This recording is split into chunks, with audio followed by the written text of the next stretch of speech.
డబ్బు సంపాదించాలంటే కష్టపడి పని చేసుకోవడమో, ఉద్యోగం చేసుకోవడమో, వ్యాపారం చేసుకోవడమో చేస్తారు. కానీ కొంతమంది మాత్రం షార్ట్ కట్స్ ని వెతుక్కుంటారు. వారే దొంగతనాలు, మోసాలు చేస్తూ ఉంటారు. ఇంకొంతమంది ఇంత కష్టం ఎందుకులే అని నేరుగా దొంగ నోట్లే ప్రింట్ చేస్తారు. అలా అనుకున్న ఒక వ్యక్తి తన ఫ్రెండ్ తో కలిసి దొంగ నోట్ల ప్రింటింగ్ స్టార్ట్ చేశాడు. అయితే ఆ వ్యాపారం మాత్రం ఎక్కువ రోజులు సాగలేదు. ఈలోపే పోలీస్ మామలొచ్చి పట్టుకున్నారు. ఏదైనా చెయ్యాలి, తక్కువ సమయంలో ఎక్కువ డబ్బులు సంపాదించాలి. ఇదిగో ఈ అత్యాశే మనిషిని పాతాళానికి తొక్కేస్తుంది. కష్టపడి పని చేయాల్సింది పోయి ఈజీ మనీ కోసం ఆరాటపడుతున్నారు. దొంగ మార్గాల్లో డబ్బులు సంపాదించాలని భావిస్తున్నారు. ఇందుకోసం రకరకాల మార్గాలను ఎంచుకుంటున్నారు. అందుకు సోషల్ మీడియా బాగా సాయపడుతోంది.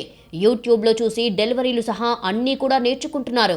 ఇలానే ఓ వ్యక్తి యూట్యూబ్లో దొంగ నోట్లు తయారు చేయడం ఎలాగో చూసి ట్రై చేశారు. చివరికి పోలీసులు పట్టుకొని పులుసు తీసేశారు. రమేష్ అనే వ్యక్తి తిరుపతిలోని చెర్లోపల్లి ప్రాంతంలో ఉన్న తులీప్ రెసిడెన్సీలో భార్య పిల్లలతో కలిసి ఉంటున్నాడు. అతడికి శ్రీకాకుళం జిల్లాకు చెందిన మునికృష్ణరావుతో ఫేస్బుక్ ద్వారా పరిచయం ఏర్పడింది. ఆ తర్వాత వీరిద్దరూ కలిసి ఏదైనా వ్యాపారం చేయాలని భావించారు. ఇందులో భాగంగానే ఇంట్లో షేర్ మార్కెట్ బిజినెస్ చేసేవారు. అయితే ఇందులో నష్టం వచ్చింది. దీంతో ఎలాగైనా డబ్బులు సంపాదించాలని తప్పుడు మార్గం కోసం వెతికారు. దొంగ నోట్లను ముద్రించడం మొదలుపెట్టారు. దొంగ నోట్లను ఎలా ముద్రించాలి అన్న విషయాలను యూట్యూబ్లో చూసి నేర్చుకున్నారు. యూట్యూబ్లో చూసి ప్రింటర్లు, ఇతర సామాగ్రి తెచ్చుకున్నారు.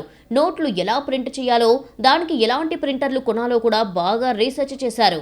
ఇందుకు రమేష్ భార్య సంధ్య, కుమార్తె ఈషా సహాయం చేశారు. తిరుపతి పట్టణంలో నోట్ల ముద్రణకు కావలసిన వస్తువులను కొనుగోలు చేశారు. ఆ తర్వాత ఎంచక్కా ఇంట్లోనే నోట్లను ముద్రించడం మొదలుపెట్టారు. ఇక ముద్రించిన నోట్లను మార్కెట్లోకి తీసుకెళ్లేందుకు శ్రీకాళహస్తి, తిరుపతి, రేణిగుంట, పుత్తూరులో వస్తువులను కొనుగోలు చేయడం ప్రారంభించారు. ఈ క్రమంలోనే ఈషా పుత్తూరు పట్టణం మండి వీధిలోని కొన్ని దుకాణాల్లో 500 రూపాయల దొంగ నోట్లనిచ్చి వస్తువులను కొనుగోలు చేసింది. అనుమానం వచ్చిన ఓ దుకాణదారుడు తన వద్ద ఉన్న కరెన్సీ కౌంటింగ్ మిషన్లో పరీక్షించగా దొంగ నోటు అని తేలింది. వెంటనే పోలీసులకు సమాచారం ఇచ్చాడు.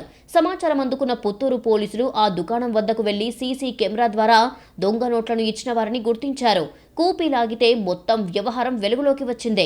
వెంటనే చెర్లోపల్లిలోని రమేష్ ఇంటిపై రైడ్ చేశారు. దొంగ నోట్ల ముద్రణకు అవసరమైన వస్తువులు, ప్రింటర్లు, లామినేషన్ యంత్రం, స్క్రీన్ ప్రింటింగ్, కలర్ లిక్విడ్స్ స్వాధీనం చేసుకున్నారు. అలాగే 192 100 రూపాయలు నోట్లు కలిగిన కటింగ్ చెయ్యని 48 షీట్లు, 156 500 రూపాయలు నోట్లు కలిగిన కటింగ్ చెయ్యని 39 షీట్లను సీజ్ చేశారు. మొత్తంగా నోట్ల తయారీకి అవసరమైన 29 రకాల పరికరాలతో పాటు ఓ కారును జప్తు చేశారు. అవి ఫేక్ కరెన్సీ నోటుగా నిర్ధారణ అయింది.